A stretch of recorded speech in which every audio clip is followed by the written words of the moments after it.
बोलो श्री कृष्ण भगवान की जय। श्रीमद्भागवत महापुराण की जय। श्रीमद्भागवत महापुराण में 29वां अध्याय अक्रूर जी की ब्रज यात्रा और नंद जी को समझाना।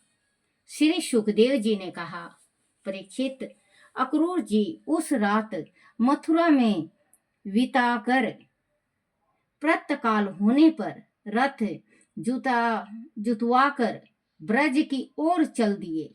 मार्ग में अक्रूर जी ने सोचा, अवश्य ही आज मेरे सारे अशुभ नष्ट हो गए हैं और मेरा जन्म सफल हो गया है, क्योंकि आज मैं साक्षात भगवान श्री कृष्ण के दर्शन करूंगा, जिसके चरण कमलों के दर्शन के लिए बड़े बड़े योगी ध्यान करते हैं। वह श्री कृष्ण आज मेरे सामने होंगे।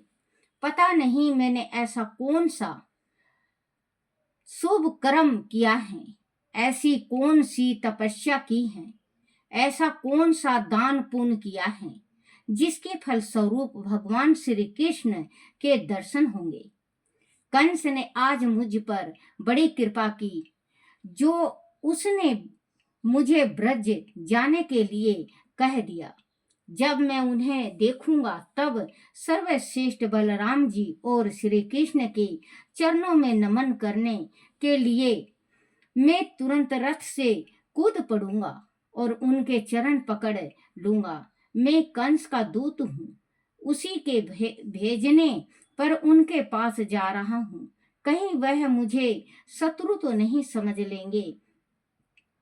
नहीं नहीं, ऐसा क्यों समझेंगे? वह तो निर्भय निरंकार हैं, समदर्शी हैं, अच्युते हैं, विषय हैं, साक्षी हैं, सर्वज्ञ हैं, चित्त के बाहर भी हैं और चित्त के भीतर भी हैं। उनमें से कुछ छिपा नहीं है। मैं विनती भाव से उनके चरणों में नमन करके एक और खड़ा हो जाऊंगा। निश्चय ही वह मुस्कुराते हुए दया भरी दृष्टि से मेरी ओर देखेंगे। मैं तो उनके कुटुंब का हूँ और उनका सदा से ही हितैषी हूँ। उनके सिवा मेरा आराध्य देव और कौन है? ऐसा में वह क्या मुझे अपने हृदय से नहीं लगा लेंगे? आह, उस समय मेरी यह नाशवार काया तो पवित्र होगी ही, वह दूसरों को भी पवित्र करने वाली हो जाएगी। उनका आलिंगन करते ही मेरे सारे संसारिक कर्म बंधन कष्ट कटे जाएंगे। जब वह मेरा आलिंगन कर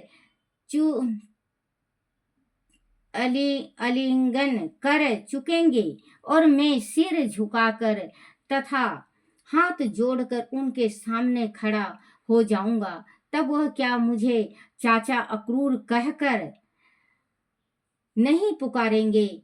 क्यों नहीं पुकारेंगे? मैं उनका रिश्ते में चाचा ही तो लगता हूँ। इस प्रकार मेरा जीवन धन्य हो जाएगा। वह तो कल्प वृक्ष की भांति हैं, जो उन्हें जिस रूप में भजता है वह उसी के अनुरूप फल देते हैं।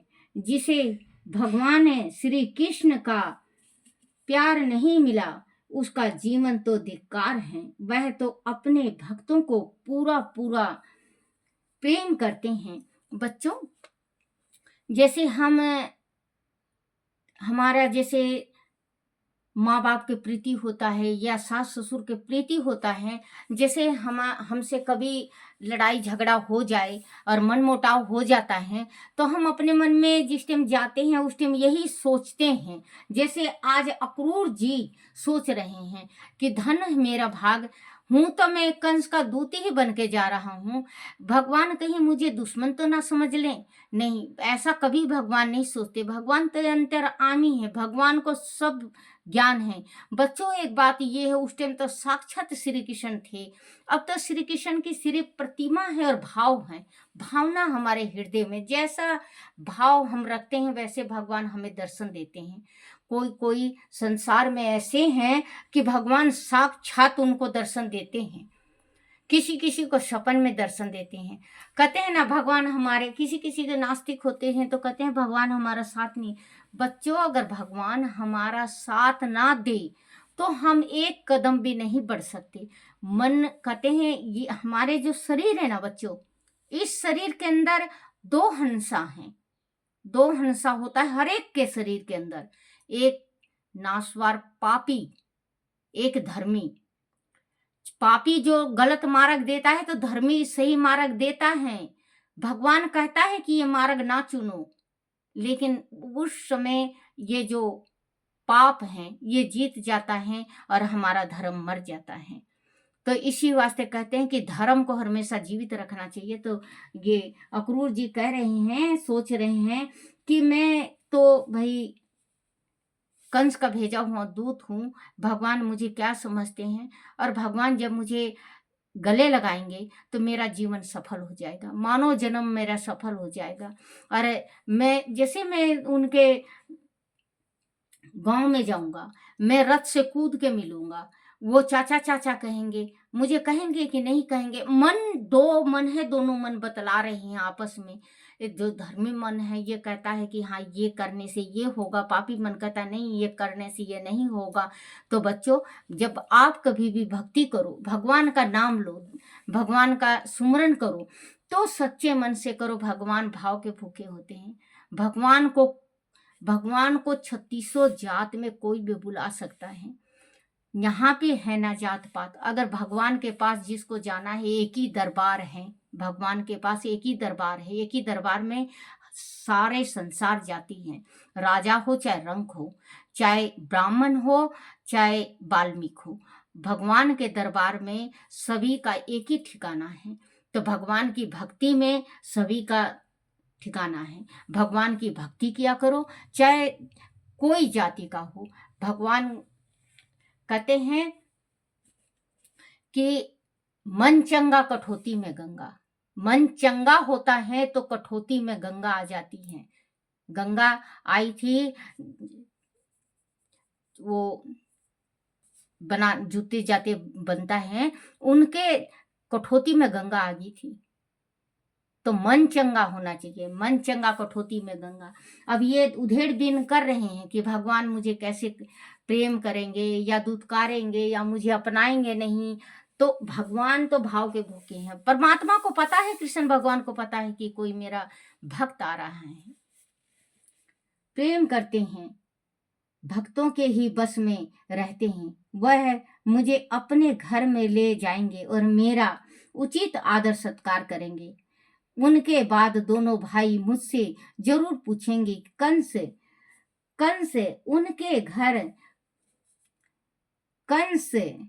उनके घर वालों के साथ कैसा व्यवहार करता है। तब मैं क्या कहूँगा? उनसे असत्य तो मैं नहीं कह पाऊंगा। असत्य मुझे कहना भी नहीं चाहिए कि वह तो स्वयं भगवान विष्णु के अवतार हैं और पृथ्वी का भार हल्का करने स्वेच्छा से मनुष्य रूप में अब आकर लीला कर रहे हैं। वह सुदृश की मूर्तिमान निधि है। मेरे साथ वह प्रेम पूर्वक व्यवहार ही करेंगे। परीक्षित, अक्रूर जी इस प्रकार से चिंतन करते हुए नंदगांव पहुंच गए। उस समय सूर्य उदय अस्त हो रहे थे। उन्होंने वह मार्ग में सैकड़ों पद चिन्ह देखे। वह भाव विहल होकर रथ से कूद पड़े और उन चरण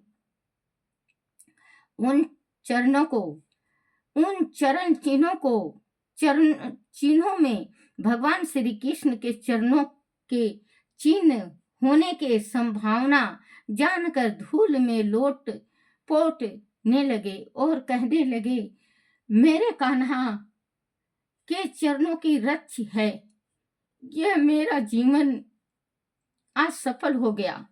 परीक्षित कंस का संदेश ले जाने वाले अक्रूर जी के चित्त की जैसी दशा वो रही थी, वह दशा जीव के द्वारा धारण करने पर भी उनके लिए परम लाभ देने वाली है।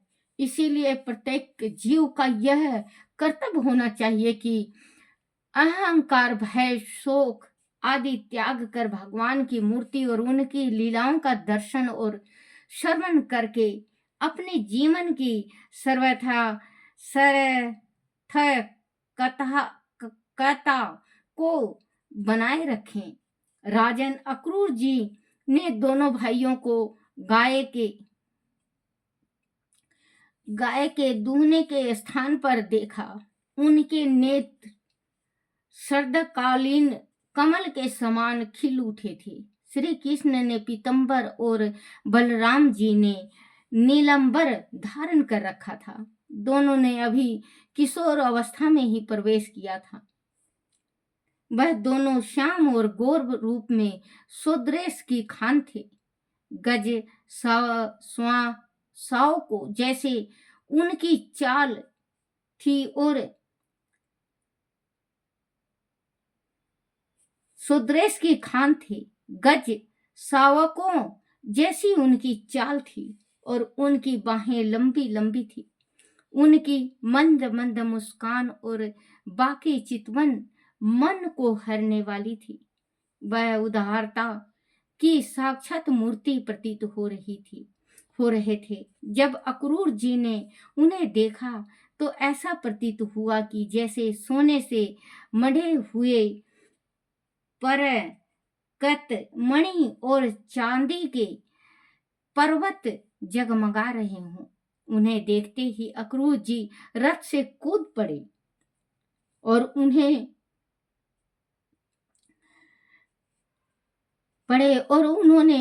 उन्हें संग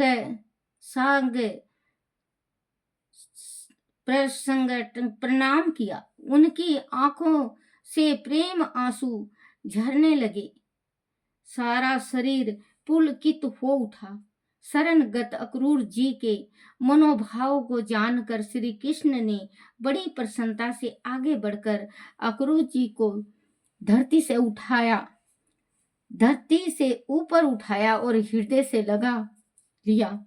बड़ी देर तक दोनों इसी प्रकार खड़े रहे। जब बलराम जी पास आए तो उन्होंने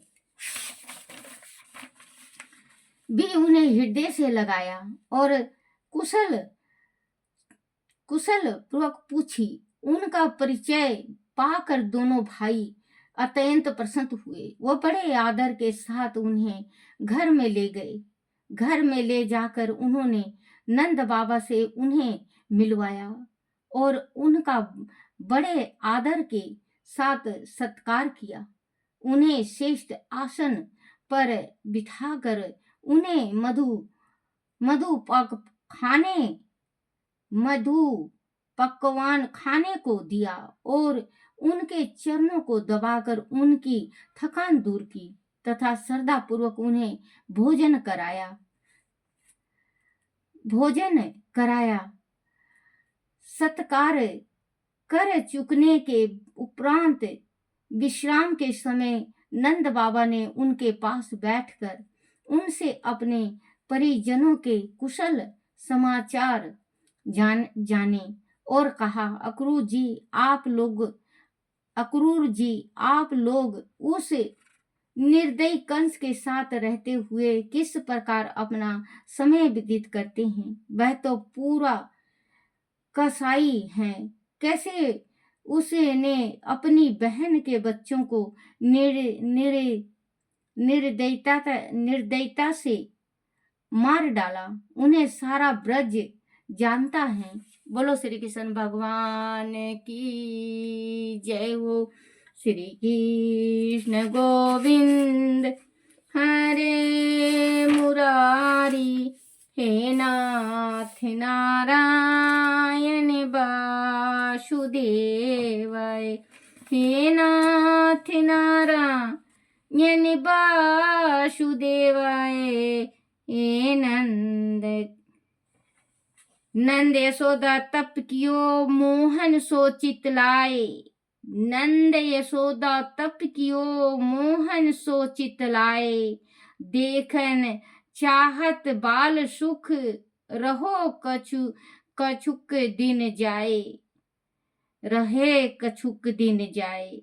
जिन नक्षत्र मोहन भयो, जिन नक्षत्र मोहन भयो, सो नक्षत्र पड़ाए। चारु बधाई रीति को, चारु बधाई ऋतु को, करत यशोदा माई। बोलो श्री कृष्ण भगवान की जय हो। अपने अपने माता पिता की जय हो। अपने अपने गुरुदेव महाराज की जय।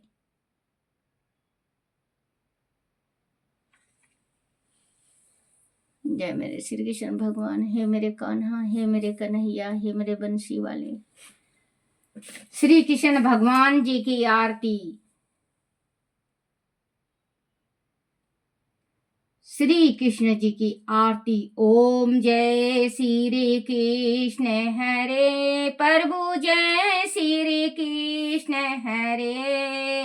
भक्तन के दुख सारे, भक्तन के दुख सारे पल में दूर करे। ओम जय श्री कृष्ण हरे।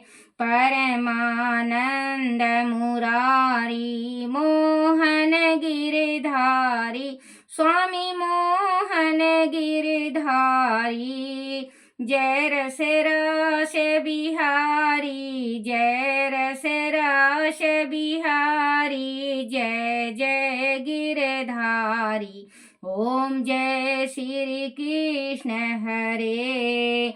बारू किन किन कटी सोहत, कान में है बाला, स्वामी कान में है बाला। मोर मुकुट पीतांबर, मोर मुकुट पीतांबर, सोहे बनमाला। ओम जय श्री कृष्ण हरे।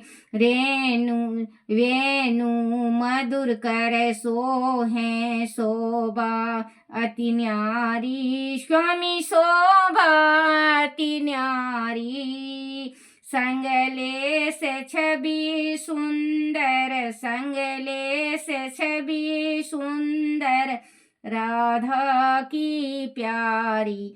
ओम जय श्री कृष्ण हरे। दीन सुदामा तारे, दारी दर के दुख टरे, स्वामी दारी दर के दुख टरे। गज के फंद छुड़ाए, गज के फंद छुड़ाए, भवसागर तारे। ओम जय श्री कृष्ण हरे। हिरण्यकश्यप संहारे, नर हरि रूप धरे, स्वामी नर हरि रूप धरे।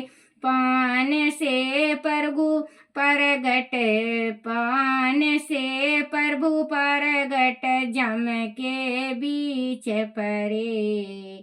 ओम जय श्री कृष्ण हरे।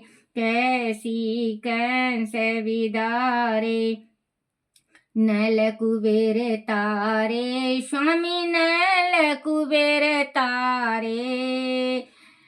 दामोदर छवि सुंदर, दामोदर छवि सुंदर, भक्तन के प्यारे।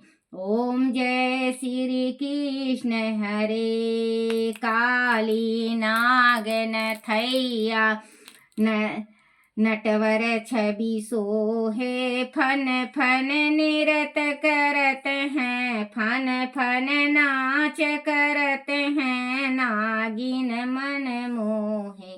ओम जय श्री कृष्ण हरे।